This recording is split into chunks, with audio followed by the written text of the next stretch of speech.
The dust of the prairie road clung to Daisy Blackburn's ragged dress as she stumbled forward, her once sturdy boots now mere tatters bound together with strips of cloth.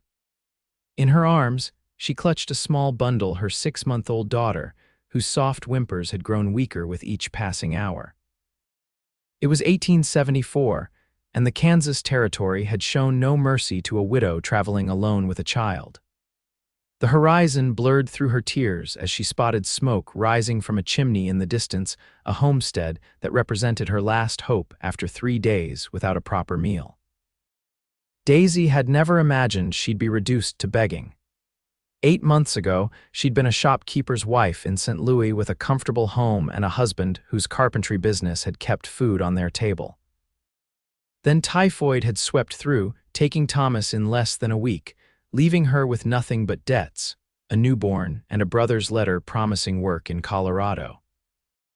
The journey west had consumed what little savings remained, and then came the robbery at their last stop, thieves who took her purse, her wedding ring, and any chance of completing the journey with dignity.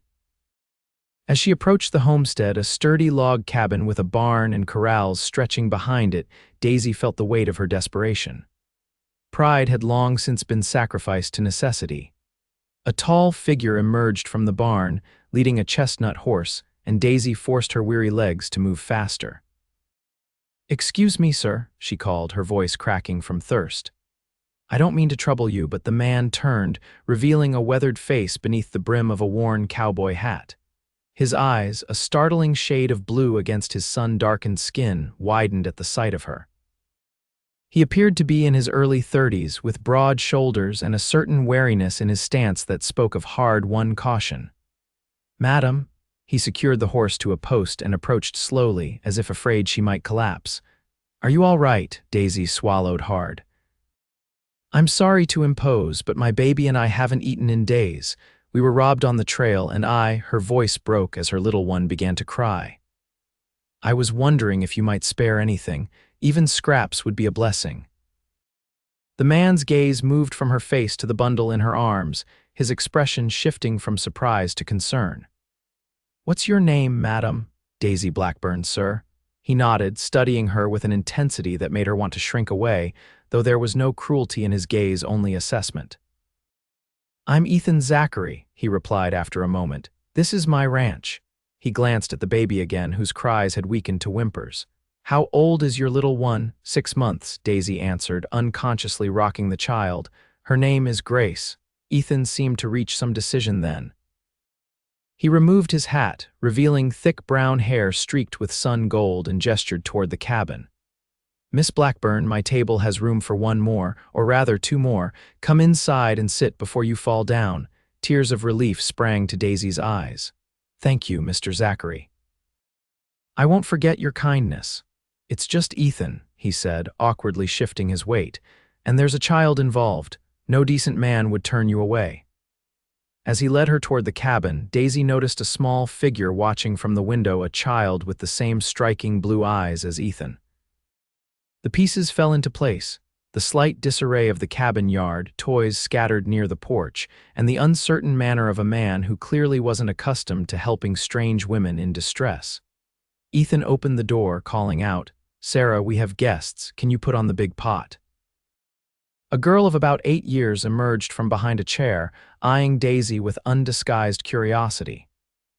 "Is the lady staying for dinner, Pa?" "She is," Ethan confirmed, gesturing for Daisy to take a seat at the sturdy wooden table that dominated the main room. "And her baby, too." The cabin was simple but clean, with a stone fireplace along one wall, rough-hewn furniture, and shelves lined with books, more than Daisy would have expected in a frontier home. A pair of rocking chairs sat near the hearth, and a curtain partitioned off what must have been sleeping quarters. Sarah approached cautiously, her blonde braids swinging. "Is that a real baby?" Despite her exhaustion, Daisy smiled. "Yes, this is Grace. Would you like to see her?" The girl nodded eagerly, and Daisy gently pulled back the blanket to reveal her daughter's face. Grace blinked up at them, her hunger momentarily forgotten in the face of new surroundings. "She's pretty," Sarah declared, leaning closer, "but real small. She hasn't had enough to eat lately." Daisy explained softly. Ethan, who had been stoking the fire, straightened at this. Sarah, fetch the goat's milk from the spring house. We'll warm some for the baby right away. As Sarah dashed out, Ethan filled a cup with water from a pitcher and brought it to Daisy. Drink slowly, he advised. I've seen what happens when folks drink too fast after going without. Daisy accepted the water gratefully, taking small sips as instructed. I don't know how to thank you properly. No need for that. Ethan moved to the stove, where a pot of something that smelled wonderfully like stew simmered. Sarah and I were just about to have our supper. Nothing fancy, but it's filling. Sarah returned with a small jug of milk, which Ethan poured into a pan to warm. When it was ready, he found a small spoon and brought both to Daisy. I don't have a proper bottle, he apologized, but maybe you can spoon feed her. The simple thoughtfulness of the gesture nearly broke Daisy's composure. This is perfect, thank you. As she began to feed her daughter, Ethan and Sarah prepared the table, setting out bowls, spoons, and a loaf of fresh bread that made Daisy's stomach clench with anticipation. She noticed how naturally father and daughter moved around each other, a well-practiced routine that spoke of years together without a woman's presence. When Grace had taken as much milk as her tiny stomach could hold, Ethan invited Daisy to eat. The venison stew was hearty and delicious, the bread still warm from baking. Daisy forced herself to eat slowly, savoring each bite, aware of Ethan's occasional glances. What brings you out this way, Miss Blackburn? He finally asked as Sarah cleared the empty bowls. It's not a route many travel alone. Daisy explained about Thomas, the debts, and her brother in Colorado. I thought I had enough to make it there, but the thieves took everything. I've been walking for days, hoping to reach Fort Kearney where I might find work or assistance. Ethan frowned. Fort Kearney's still a good 30 miles west of here. I know, Daisy sighed, but I have nowhere else to go. A silence fell, broken only by Sarah's humming as she washed dishes in a basin near the stove. Finally, Ethan cleared his throat. It's getting dark and there's weather coming. You and your little one should stay the night, he gestured toward the curtained area. Sarah and I can sleep out here by the fire. I couldn't possibly. You could and you will, Ethan interrupted firmly. No argument on that point, Miss Blackburn. I won't have it on my conscience that I sent a woman and baby out to face the night. Daisy realized that further protest would be both futile and ungrateful. Then I accept your hospitality, Mr. Zachary, though I insist on helping with chores to earn our keep. A ghost of a smile touched his lips. We'll discuss that tomorrow. For now, you need rest. That night, as Daisy lay on Ethan's bed with Grace nestled beside her, she heard the low murmur of voices from the main room, Sarah's high, curious tones and Ethan's deeper, measured responses. The words were indistinct, but the tone suggested the girl was full of questions about their unexpected guests. Daisy drifted into the first peaceful sleep she'd had in months, wondering about the man whose kindness had saved them, and what twist of fate had left him raising a daughter alone in this remote corner of Kansas. Morning brought the smell of coffee and the sound of rain against the roof. Daisy emerged from behind the curtain to find Ethan already dressed and cooking breakfast, while Sarah sat at the table practicing her letters on a slate. Good morning, Daisy said, adjusting Grace in her arms. It seems we arrived just in time to avoid the storm. Ethan nodded. It came in before midnight, looks to be settling in for the day. He gestured to a pot on the stove. There's hot water if you'd like to wash up, and I set out some of Sarah's mother's clothes. They might be a bit large for you, but they're clean. Daisy felt a flush of embarrassment at the gentle reminder of her disheveled state. Thank you, I'd appreciate that very much. After washing and changing into a simple blue dress that hung loosely on her frame, Daisy felt more human than she had in weeks. She plaited her long brown hair and returned to find breakfast waiting: flapjacks, bacon, and more of the precious goat's milk for Grace. As they ate, Sarah peppered Daisy with questions about St. Louis, clearly fascinated by tales of city life. Ethan remained quieter, but Daisy caught him watching her with an expression she couldn't quite decipher. When the meal was finished, Daisy insisted on washing the dishes. It's the least I can do, she said when Ethan protested. While she worked, Ethan sat with Sarah for her daily lessons reading, arithmetic, and penmanship. Daisy was impressed by his patience and the evident care he'd taken with his daughter's education. "You're a good teacher," she observed when Sarah went to feed the chickens, despite the rain. Ethan shrugged. "I do what I can. It's not easy out here keeping book learning going, but I want more for her than." He stopped abruptly. "Well, more options than I had. How long have you been on your own with her?" Daisy ventured. A shadow crossed his face. "6 years now." "Sarah was just 2 when her mother died. Childbed fever with our second." He stared out at the rain. "Lost them both." "I'm so sorry," Daisy said softly. "It was a hard time," he acknowledged, "but we managed. Neighbors helped when they could, though the nearest is 5 miles away." He turned back to her. "What about you? What will you do when you reach your brother?" Daisy sighed.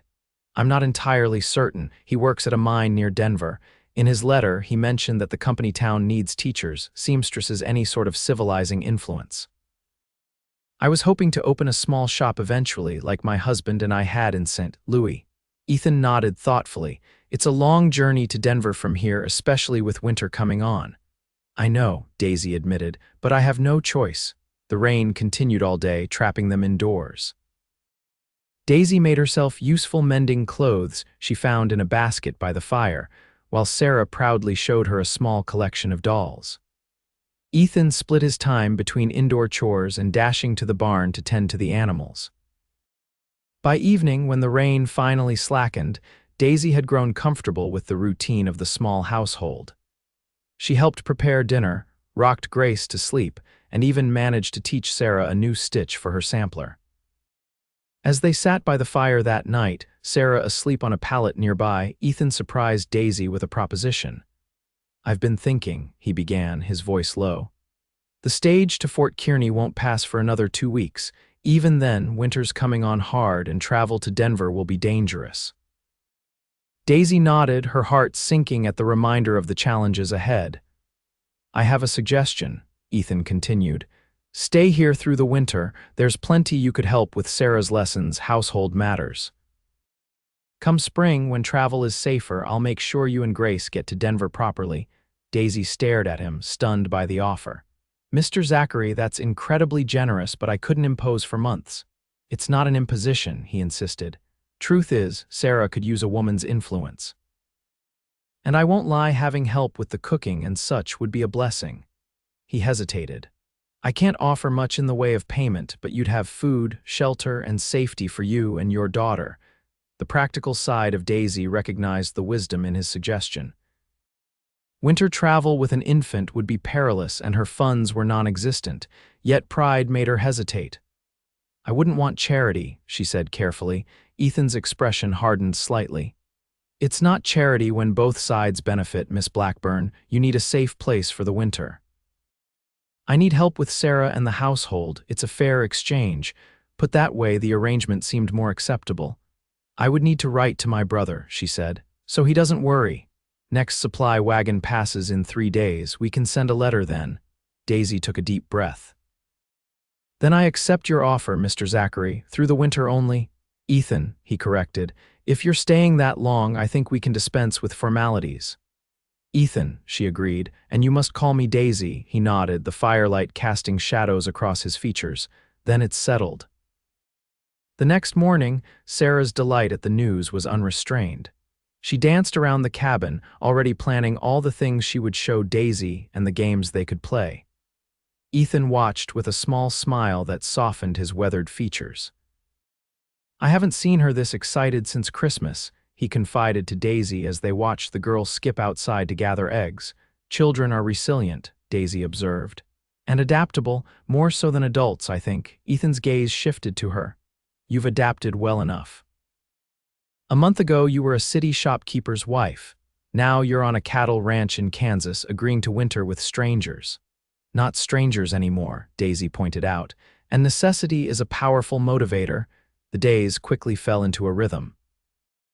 Mornings began early, with Ethan often out before dawn to work with the small herd of cattle he kept, or to hunt. Daisy would prepare breakfast, tend to Grace, and then supervise Sarah's lessons until midday. Afternoons were filled with household chores, laundry, baking, mending, and preserving the last of the garden's harvest for winter. Ethan had two ranch hands, brothers named Miguel and Javier Rodriguez, who lived in a small cabin near the barn. They took most of their meals with the family, and Daisy soon learned they had worked for Ethan for nearly 5 years, having come north from Texas after the war. "Best cowhands in 3 counties," Ethan told her privately, "and loyal as they come." During the worst years, when drought nearly broke us, they worked for nothing but food and shelter. By the second week, Daisy had reorganized the pantry, deep-cleaned the cabin, and begun expanding Sarah's education to include more advanced reading and basic French, which she had studied as a girl. The additional space Ethan had promised for storage had materialized in the form of new shelves he built along one wall, and he'd fashioned a proper cradle for Grace from pieces of an old wagon wheel and some pine boards. It was this last gesture that touched Daisy most deeply. He'd presented it without ceremony one evening, simply carrying it in after supper and placing it near her bed. "I noticed the little one's getting more active," he said gruffly when she thanked him. "Thought she might need something sturdier than a drawer." As October deepened into November, the first snow fell light flurries that melted by noon but served as a reminder of what was coming. Ethan and his men worked long hours securing the ranch for winter, repairing fences, storing hay, and preparing the smaller north pasture where the cattle would spend the coldest months. Daisy found herself watching for Ethan's return each evening, enjoying the way his face would relax when he came through the door to find dinner waiting and Sarah eager to tell him about her day. Sometimes, after Sarah was asleep, they would sit by the fire and talk. Ethan was surprisingly well-read for a rancher, and Daisy discovered his bookshelves contained volumes of history, poetry, and even philosophy alongside practical manuals on animal husbandry and agriculture. "My father was a schoolteacher back in Pennsylvania," he explained when she commented on this. "He believed education was never wasted, even on a farmer's son. When he died, I brought his books west with me. You must have been close to him." Ethan nodded. "He raised me alone after my mother passed. I was about Sarah's age." He stoked the fire, sending sparks up the chimney. "I suppose that's why I'm determined Sarah will have her learning, no matter where we live. She's fortunate to have a father who values education so highly," Daisy said. "Many men wouldn't bother, especially with a daughter." "Sarah's all I have," Ethan replied simply. "I want every door open to her." It was during these evening conversations that Daisy began to see beyond Ethan's reserved exterior. She learned about his journey west at 19, his early struggles as a rancher, his marriage to Sarah's mother, a local doctor's daughter named Catherine. She told him about her own childhood in Ohio, her marriage to Thomas, their dreams for the future before illness shattered everything. "Sometimes I wonder what Thomas would think of where I've ended up," she confessed one night. "He was so protective, so determined to provide a good life. The idea of his wife and child begging for food would have destroyed him." "He would be proud of your courage," Ethan said firmly. "You've done what was necessary to keep your child safe. There's no higher calling for a parent." Thanksgiving approached, bringing with it a proper snowfall that transformed the landscape into a white wilderness. Ethan spent 3 days tracking and finally bringing down a deer, which provided meat for a feast that included Miguel and Javier, as well as the Hendersons from the neighboring ranch 5 miles east. The small cabin was crowded but warm with fellowship. Mrs. Henderson, a motherly woman in her 50s, took to Daisy immediately, exclaiming over Grace's growth and pressing a small knitted blanket into Daisy's hands. "When Ethan mentioned he had a widow and baby staying the winter, I put my needles to work," she explained. "It gets cold enough to freeze the horns off a bull out here come January." Late that night, after the guests had departed and Sarah had fallen asleep, Ethan and Daisy sat up to finish the last of Mrs. Henderson's apple pie.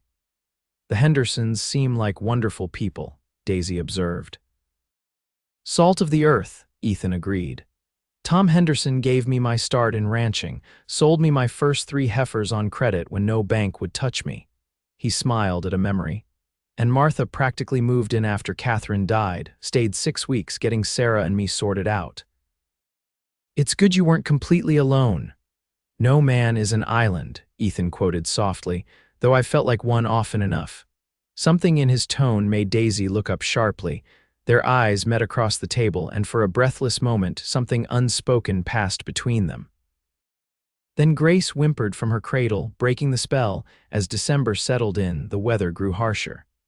Snow piled against the north side of the cabin, and the creek that ran through the property froze solid enough to walk across.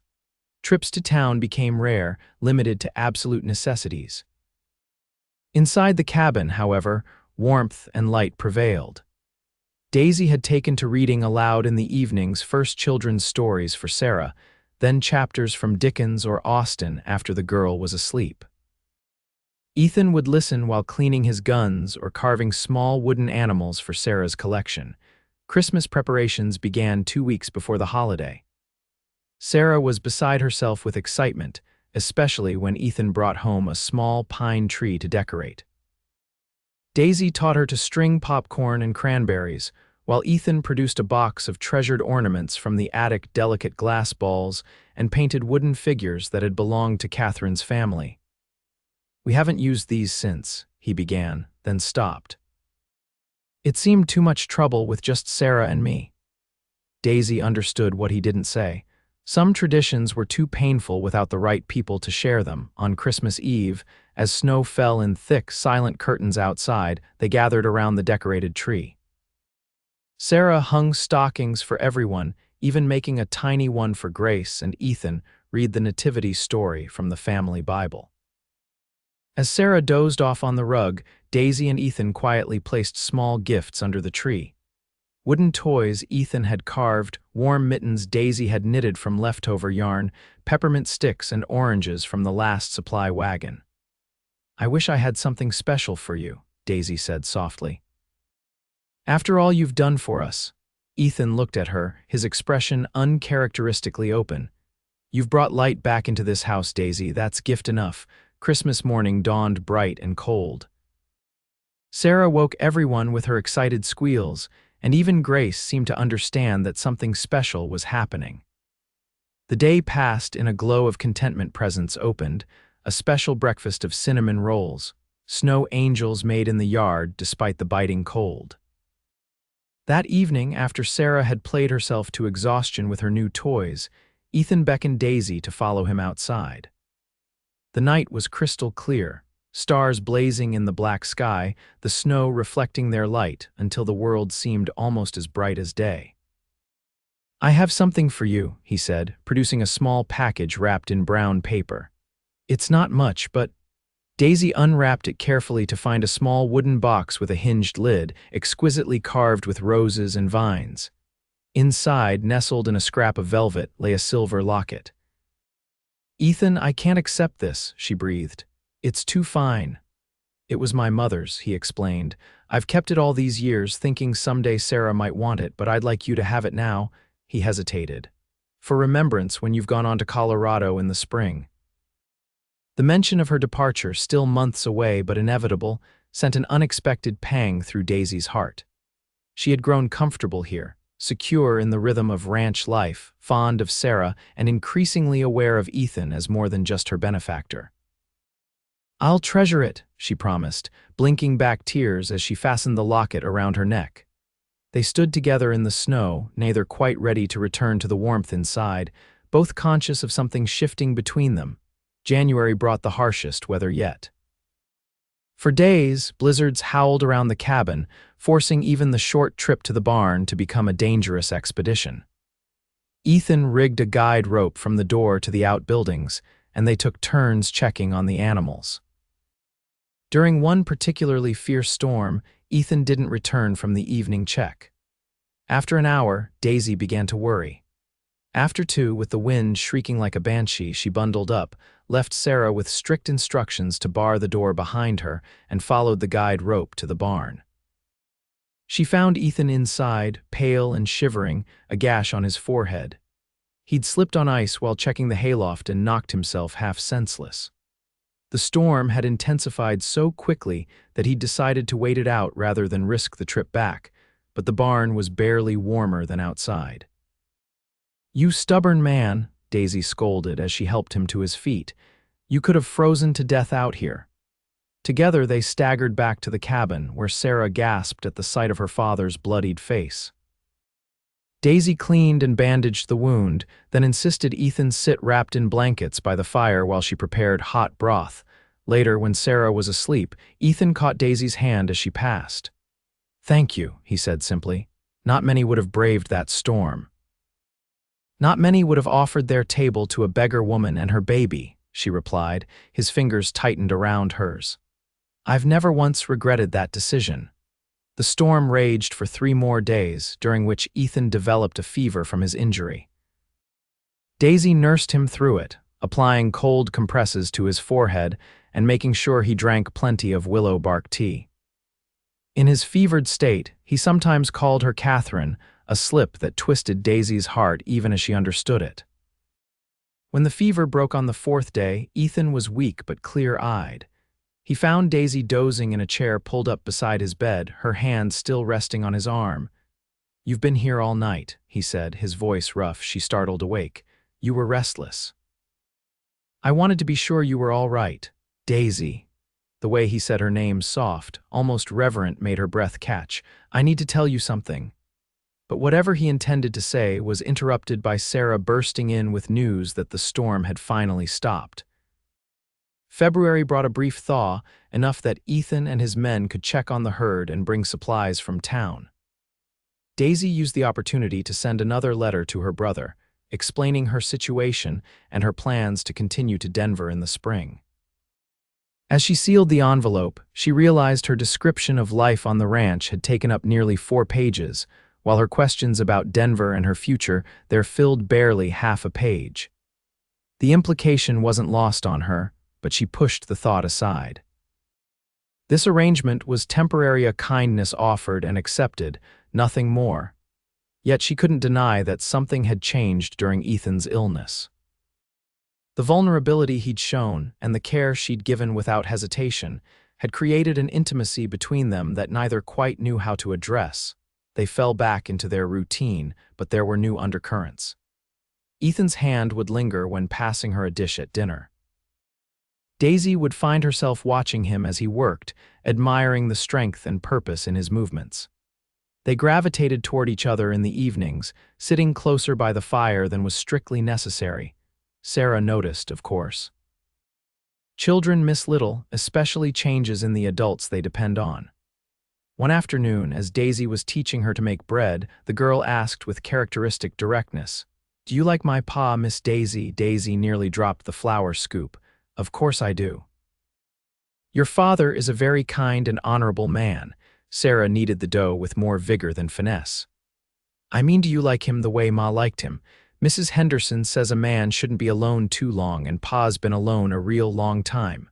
Mrs. Henderson shouldn't be discussing such things," Daisy said gently. "And neither should you, young lady. Now let's see if that dough is ready to rise." But the question lingered, impossible to dismiss entirely. Did she have feelings for Ethan beyond gratitude, and if she did, what could come of it? Her path led to Denver, to her brother and the new life she'd planned. Ethan's place was here, on the land he'd worked so hard to build into a home. March arrived with hints of spring, longer days, patches of bare ground appearing through the melting snow, birds returning from their winter sojourns.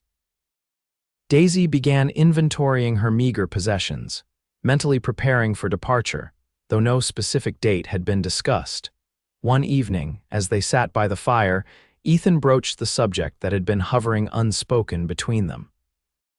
"The pass to Denver should be clear by early May," he said, his eyes on the flames rather than her face. "Tom Henderson's driving a wagon train that way. He'd see you safely there." Daisy's hands stilled in her mending. "That would be very kind of him." A silence stretched between them, taut with unspoken words. "Or you could stay," Ethan finally said, so quietly she almost didn't hear him. Daisy looked up, heart racing. "Stay," he met her gaze then, his blue eyes reflecting the firelight. "Here with Sarah and me. Not as our guest or helper, but He took a deep breath. As my wife. The proposal hung in the air between them, unexpected yet somehow inevitable. Daisy found herself speechless. I know it's sudden, Ethan continued, his usual confidence faltering, and perhaps presumptuous. You came here with other plans, and I wouldn't want you to feel obligated in any way, but these months with you and Grace have been, he searched for words. It's been like having a home again, not just a place to live. Daisy's throat felt tight with emotion. Ethan, you don't need to answer now, he interrupted quickly. Take time to think, consider what's best for you and Grace. I just wanted you to know that there's a place for you here if you want it, a permanent place. That night, sleep eluded Daisy. She lay awake, Grace sleeping peacefully beside her, turning Ethan's proposal over in her mind. Marriage had not been in her plans when she set out for Denver. Her grief for Thomas was still fresh in many ways, and she'd imagined a more independent future, perhaps a small business of her own, self-sufficiency. Yet the thought of leaving the ranch, of saying goodbye to Sarah's exuberance and Ethan's steady presence, created an ache in her chest she couldn't ignore. Somewhere along the way, this place had begun to feel like home, and these people like family. Dawn was breaking when Daisy reached her decision. She dressed quickly and slipped outside to find Ethan already at work in the barn. He looked up when she entered, hope and apprehension mingling in his expression. I've been thinking about your proposal, she said without preamble. Ethan set down the harness he'd been repairing, and, before I give you my answer, I need to know something. Daisy stepped closer. Is this about convenience, Ethan, a practical arrangement for Sarah's sake, or because you've grown used to having help with the household? He shook his head firmly. No, Daisy, it's about waking up each morning looking forward to seeing your face. It's about the way this place feels when you're in it, warmer, more alive. It's about, he hesitated, then said simply, it's about love. I love you, Daisy Blackburn. I didn't expect to love again after Catherine, but here we are. The plain declaration, spoken in the golden light of early morning, swept away Daisy's last doubts. Then my answer is yes, she said. I'll stay and be your wife. The joy that transformed Ethan's face was something Daisy knew she would remember always. He closed the distance between them in 2 strides, gathered her in his arms, and kissed her with a tenderness that spoke of promises kept and new beginnings. Sarah's reaction to the news at breakfast was one of triumphant satisfaction rather than surprise. I knew it, she declared, bouncing in her chair. Mrs. Henderson said you had the look. What look is that? Ethan asked, amused. The same look Pa gets when he's thinking about you, Sarah informed Daisy with the brutal honesty of childhood. All soft and silly. Ethan choked on his coffee while Daisy laughed, a free and happy sound she hadn't known herself capable of just months before. They were married 2 weeks later by the circuit preacher who happened to be passing through.